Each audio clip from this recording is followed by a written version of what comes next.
महापुरुषांच्या अवमान प्रकरणी प्रशांत कोरटकर याला न्यायालयीन कोठडी मिळाली होती। मात्र आता कोरटकरला जामीन मंजूर झालेला आहे। कोरटकरच्या विरोधात न्यायालयीन बाजू सांभाळणारे कायदेतज्ञ असीम सरोदे सध्या आपल्या सोबत आहेत। आपण त्यांच्यासोबत चर्चा करू। सर, प्रशांत कोरटकरला जामीन मंजूर झालाय।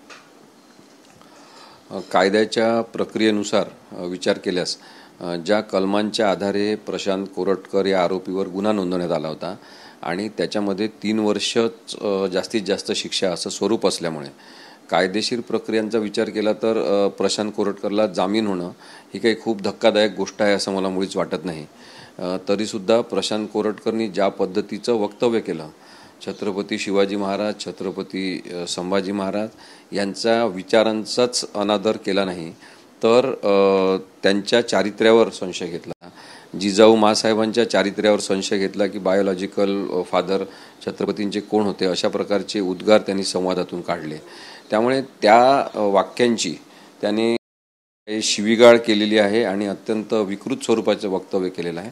त्याची व्याप्ती बघायला पाहिजे होती असं माझं म्हणणं आहे। केवळ प्रक्रियावादी पद्धतीने कलमांचा विचार करणं आणि शिक्षा किती आहे असं पाहून जामीन देणं ही प्रक्रिया काही प्रकरणांमध्ये अपवादात्मक पद्धतीने दूर ठेवली पाहिजे।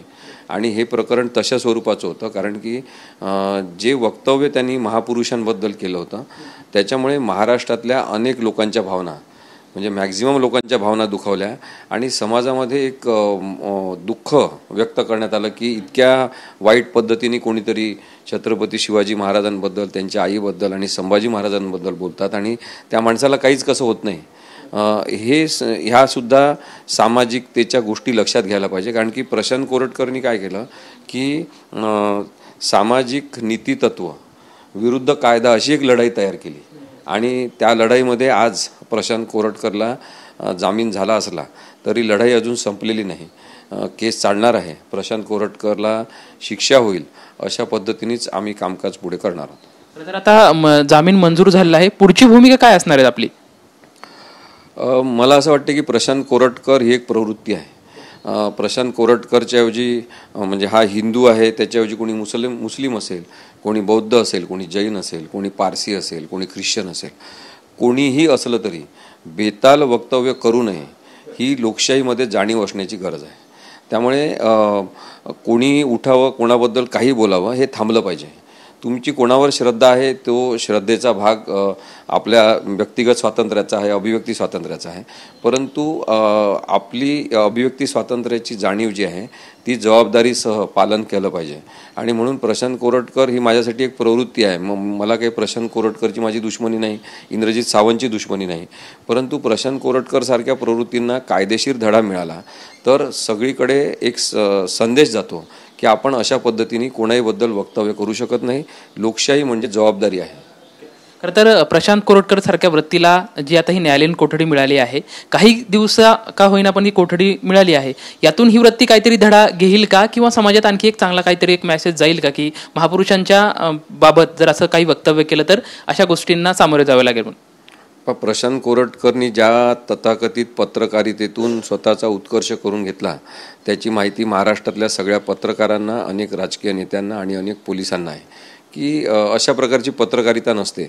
त्याला संपूर्ण दृष्टिकोनातून पत्रकारिता म्हणता येणार नाही असे अनेक प्रकार पत्रकारितेच्या नावाखाली केलेले आहेत आणि त्यामुळे त्याच्याबद्दलचे आक्षेप लोकांचे तीव्र होत गेले। आणि म्हणून मला असं वाटते की प्रशांत कोरटकर जे जीवन जगत होता ते जीवन अत्यंत ऐश आरामाचं, मुबलक पैसा आणि भरपूर काय म्हणतो आपण त्याला मोठ्या मोठ्या हॉटेलमध्ये वास्तव्य अशा स्वरूपाचं जीवन जगलेला माणूस जेव्हा अचानक कारागृहामध्ये जातो, पोलीस कोठडीत राहतो, तेव्हा नक्कीच त्याला तो खूप मोठा धडा असतो। आणि मला असं वाटतं की प्रशांत कोरटकरनी एकेकाळी खरोखर पत्रकारिता केलेली आहे, त्यामुळे त्यांनासुद्धा ती जाणीव होईल की आपण असं वागणं बरोबर नाही। कदाचित ती जाणीव झालेली असेल आत्तापर्यंत, त्यामुळे व्यक्तीमध्ये सुधारणा होऊ शकते याच्यावर सुद्धा विश्वास ठेवला पाहिजे। आपल्या रामायणामध्ये वाल्याचा वाल्मिकी झालेला आहे, त्यामुळे प्रत्येकाला लोकशाहीमध्ये कायद्याने स्कोप दिलेला आहे की तुम्ही तुमच्यामध्ये सुधारणा करा आणि तुम्ही वाल्या असाल, तुमच्यामध्ये काही गुण दुर्गुण असतील, राक्षसी स्वरूपाचे असतील तर ते दूर करून तुम्ही माणूस व्हा। तर ही माणूस होण्याची प्रक्रिया सुद्धा प्रशांत कोरटकरमध्ये होऊ शकते आणि छत्रपती शिवाजी महाराजांनी त्यांच्या राज्यव्यवस्थेमध्ये अशा लोकांना माफ केलेलं आहे ज्यांच्यामध्ये सुधारणा होण्याची शक्यता त्यांना दिसलेली आहे. खरं तर प्रशांत कोरटकरला अवघ्या काही दिवसाचीच फक्त न्यायालयीन कोठडी भेटली आणि नंतर जामीन मंजूर झाला. या सर्व जामीन मंजूर होण्याच्या पाठीमागं कुठली राजकीय वरदहस्त आहे का किंवा कुठल्या बड्या व्यक्तीचा हात आहे असं तुम्हाला काय वाटतंय का या सर्व गोष्टीवरती? नाही बा, आत्ता जो जामीन झालेला आहे सत्र न्यायालय कोल्हापूरनी जामीन दिला प्रशांत कोरटकरला, त्याच्यामध्ये कुठेही राजकीय हस्तक्षेप आहे असं मला वाटत नाही. परंतु मला हेच वाटते की प्रक्रियावादी केवळ सगळ्या प्रकरणांचा विचार करायला नको आणि त्यामुळे प्रशांत कोरटकरला जामीन दिला नसता तर चाललं असतं. कारण की आता नवीन कायद्यानुसार 60 दिवस हा मॅन्डेटरी पिरियड आहे, ज्या 60 दिवसामध्ये तपास पूर्ण झाला असता. जर आरोपी अटकेत असेल तर 60 दिवसात पोलिसांना तपास करण्याचं बंधन असते. आरोपी सुटला जामीनवर की ते बंधन नसते आणि त्यामुळे आता असं होऊ शकते की ही केस बरेच काळ रेंगाळत राहू शकते, रेंगाळत ठेवण्यात येऊ शकते. याच्यानंतर राजकीय हस्तक्षेप वाढू शकतात, पण जामीन देण्याच्या प्रक्रियेमध्ये कुठेही राजकीय हस्तक्षेप आहे असं मला काही वाटत नाही. प्रशांत कोरटकरला एवढ्या लवकरात जामीन मंजूर होणं हवं होता, कारण की आणखी काही दिवस कोठडीत राहिला असता तर तपासाला अधिक गती मिळाली असती किंवा आणखी चांगल्या पद्धतीने तपास होऊ शकला असता, अशी प्रतिक्रिया या ठिकाणी कायदेतज्ञ असीम सरोदे यांच्याकडून आपल्याला पाहायला मिळते. कॅमेरामॅन विशाल रायपुरेसोबत लक्ष्मण जाधव, TV9 मराठी, पुणे.